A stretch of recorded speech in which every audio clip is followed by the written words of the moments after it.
એક એવા મુદ્દાની ચર્ચા કરીશું જેમાં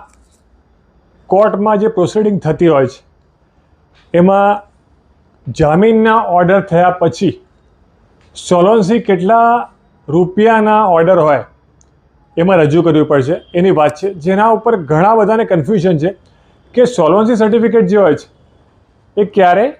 કોર્ટમાં રજૂ કરવું પડે. હા, રિસેન્ટલી ઓનરેબલ હાઈકોર્ટ, ગુજરાત હાઈકોર્ટના એક નોટિફિકેશનથી એવું હેલ્પ થયું છે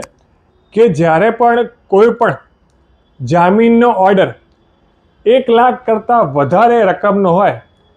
એવા જ કેસમાં સોલવન્સી સર્ટિફિકેટ કોર્ટમાં રજૂ કરવું પડે. પહેલાં એવું હતું કે જ્યારે કોઈ પણ જામીનનો ઓર્ડર 15,000 કે 15,000થી વધારે હતો